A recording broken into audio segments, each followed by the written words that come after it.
Okay, so in this example, we're going to be looking at euro yen on the 60 minute here. Okay, so what we're looking at is the markets are coming down very, very strong, right? Very aggressive, very strong.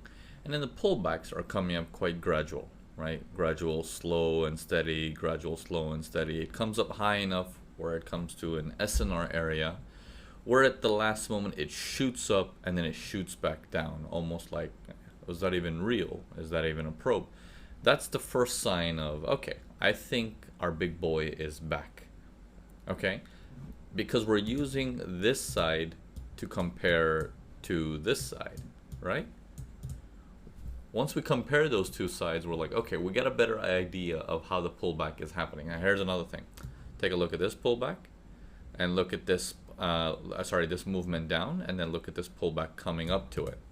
It's very gradual, slow, and steady, and then compare it even further. Look at the first leg up. Look at the next leg up. You see how that next leg is even more subdivided? It's like it's more it has more candles in it, wicks in it, and everything like that. Look at the V formation to accompany that. Very aggressive, one candle takes it all.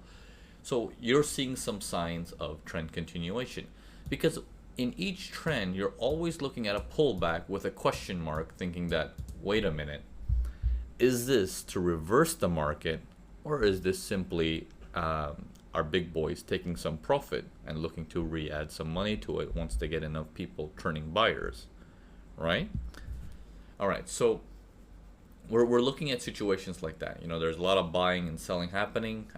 So around this price, due to whatsoever reason, maybe supply and demand or etc., some buyers start to kick in, and also our seller starts to let go of the gas a little bit. As they step in a little bit further and further, and he sees all the buyers seem to be exhausted, he steps back in and takes the show. Now, there is difference now. Take a look at this pullback here. Look at that aggression in the pullback. Okay, followed by the next pullback. Look at that aggression there.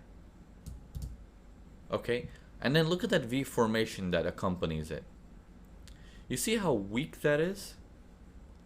Okay, based on the weakness of that, you can see the test of it, how the test comes up. Okay, look at the test of the previous move when he went up really, really hard. Look at that little resting period, and then he blasts up again very easily. But when the V formation happened, he didn't just test up a little bit and then drop. He tested up quite high. In fact, he went up all the way to the last area where people would have bought from. You know, some support and resistance where they hit the buys from. We can see some buying activity in there that came crashing down, and then since their money is stuck in there, we're like, oh, perfect. You know, so there is an area that we can go to get that activity. However, one sign to it is, how come when the V formation happens, the buyers are still alive? That's because the V formation didn't intimidate the buyers enough for the buyers to run away, basically.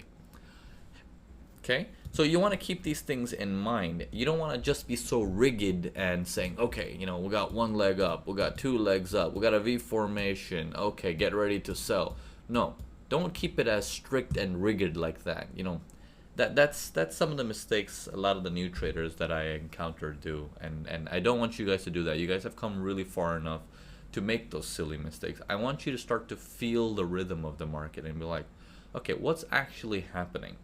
Okay, where am I supposed to get involved with all this stuff, and find out a couple things. Okay, what we're actually looking for is, if you're in a downtrend, you're looking for some kind of buyers to come in and then buyers to vanish.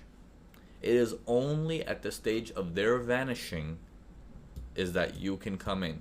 You should not come in based on any design over here except that idea of, I can feel it, they're gone. Okay? Now, at times, sometimes it'll just be very aggressive and run away really, really fast. So be it. Let that one run away.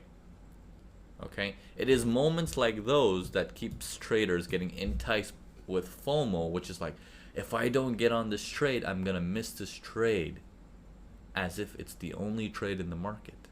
You see what I mean? So every once in a while, these aggressive trades will come by. It'll do very large moves, and then it's going to be like, wait, something like this, for example. Wait a minute, where's my V formation and a test? I don't even get that. And it just runs away. It's like, oh man, next time I'm just going to get in right there. Okay, and I put my stops up here. You know what I mean? Plans start to change. It's like, you know what, I'm just going to do this because I don't want to miss it again.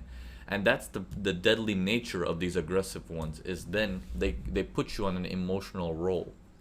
And once you're on an emotional roll, the next time it'll be slower, it'll spike up, it'll take you out, and then go down gradually. So all these things will happen, and it becomes very, very dangerous. Like, look at this one. Look at that V formation. If you end up chasing it, like, oh man, I don't think it's testing back. It's just going to go. You end up hitting a sell there. Look at that. That's going to take you out. Okay? So there are many, many situations that you have to be patient with and take it nice and slow. Okay? Let's take a look at another chart for some more examples.